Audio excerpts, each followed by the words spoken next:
Take 3. um, the early signs of dementia. I got to get through this one because the Spirit has me doing this spiritual homework. It's like, okay, anyways. I'm a bit new to watching that happen, seeing it unfold. And yes, it's scary because I didn't quite understand why I'm still here on an assignment. Because I was ready to just pack up and leave, like I'm out. But it took observations and experience for it to kind of come together, and for the Holy Spirit to show me how to step outside of the personal feelings of anything else, assumptions, emotions to a degree. They matter, but began to look at it from a different point of view, a different perspective. The withdrawal, the mood changes, the behavioral changes. What I convinced myself were attributed to the person being an a-hole. To be completely honest, no way. And that could be, no, I won't do that. Okay, it could be partially true still. Certain behaviors do carry on through life. However, when it comes to aging, and not necessarily aging, there are people that are in their 40s and whatnot that have, I guess, the early onset dementia. I'm still learning about the differences between dementia and Alzheimer's and whatnot. However, the impact it's having on me right now, oh Lord, all I can say is I'm glad I held my tongue. I'm glad I did my devotions and I unpacked, pretty much every situation. I decompressed, and I started this years ago, but I began posting on it last year. So honestly, it's super helpful to already be practicing things, methods, whatever, coping mechanisms to de-stress, to take care of me, my well-being, my emotional well-being, my physical well-being, my spiritual well-being, so that when I enter into an assignment where the pressure's on, what's that song? No, what is there's a song, God, no, I won't do that one. Okay, no. Okay, anyways, so when I do enter into something, I can never be fully prepared, but hopefully I'm better prepared. So I don't run, and I can just listen to the Holy Spirit. So I'm super grateful that the Holy Spirit was assisting me throughout this entire process, really navigating me and leading me. So again, that's the beauty, the benefit of having a spiritual walk is I had no clue. I wouldn't have known, but the Holy Spirit knows our loved ones, our friends, whoever, the ins and outs, their traumas, their history, their past, their future, everything about the brain that we're just studying, or we're trying to understand. It already knows that because it has those blueprints, it has all of that information. So yeah, I would like to be under the tutelage of the Holy Spirit.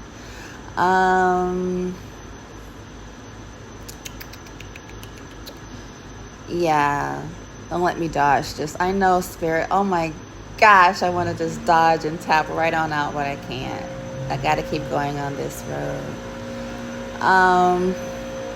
Out of love and compassion as well, but it is draining. So what I thought was just them being like I said, a beehole. I'm so sorry. Again, that could be partially true, but like where does it start and stop? I don't know if there is a clear, black and white, but nevertheless, it's happening, right? It's happening. And so what do you do? Oh, let me speak louder because the lawn, okay, the maintenance person, well, not maintenance, anyways, okay, landscaping. Jeez. It's a daily walk. I don't really think there is a clear-cut answer other than trying to get plugged into resources. And that's just a thing. That could be a bit of a fight when the individual has withdrawn from society. They don't go out. Their mood is just like, first thing in the morning or whenever. It's just like nasty, right? And then you can get thrown under the bus. The caregiver or the family member. So you're trying to protect yourself as well. Like, don't make up stuff on me. Isn't true. I'm trying to help you,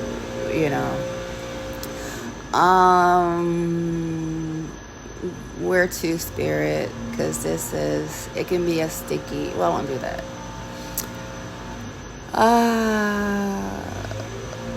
Spirit's like, let's do this. Take a deep breath. Okay. As a spiritual counselor, I feel it in my soul. Navigating. Deep breath.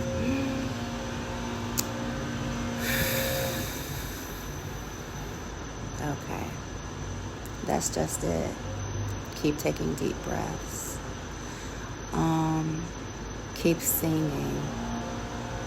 Keep listening to music. Music is therapy.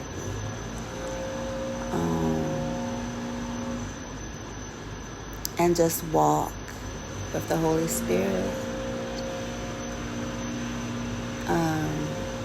You're doing the right thing by helping, regardless of what darts, may come a person's way. When they're honest, I believe the Holy Spirit has their back on it, has them. Because somebody has to do it. If the person withdrawing got everyone to just leave, then where would they be? If they were successful in getting people pissed off and upset with them, which may be what they want, to be left alone, then what? Maybe they can't, their mobility is declining. There's a cognitive decline, so yeah, they're going to need help. And we don't want to throw them to the wind. I have a feeling they sense it. I know when I'm half out of it, say I'm sleepy or, something's going on or whatever, I can tell the difference. If I'm just not awake, I'm trying to do a devotion half awake. I'm like, Laura, I'm going to still post it regardless, but I know if I'm just not all present, like something is, going on, something's on my mind, or I'm just, drifting, whatever. Or I'm overwhelmed, I can note the difference in myself.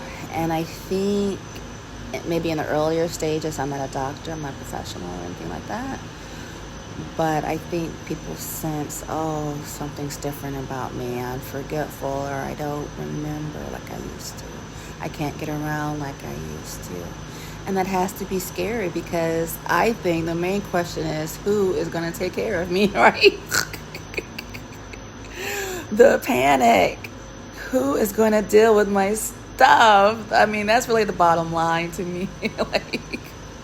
One of the biggest questions, like, who is going to help me? Because I think the fear comes in, will I be institutionalized? Have I been sweet and kind enough to anybody for them to want my company, want to love me? And if you start going back over your rap sheet, and you've burned multiple, well, I won't do that. Well, I mean, let me stop. I don't want to, okay, I got it. So, going back to the point, what does a person do when they see it, Holy Spirit? Because I didn't recognize it initially. Like, what is going on? The behavior, the moods, what's the other one? Because I just had to Google, like, what are the signs of dementia? Not just memory, but there was one, like your perception, how you perceive things, the reality, whatever, is just off. Like, yeah, I guess that's kind of pretty much it. So,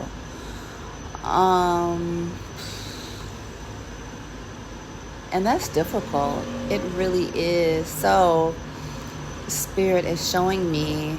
I'm looking at the time. Yeah. Okay, anyways. It's showing me now how to take a huge step back and see it from a different angle. Right? Still help, but don't engage. I want to say the madness, because they can be mad. Not they to generalize it, but the person or whoever I'm dealing with. The people I'm dealing with can just be,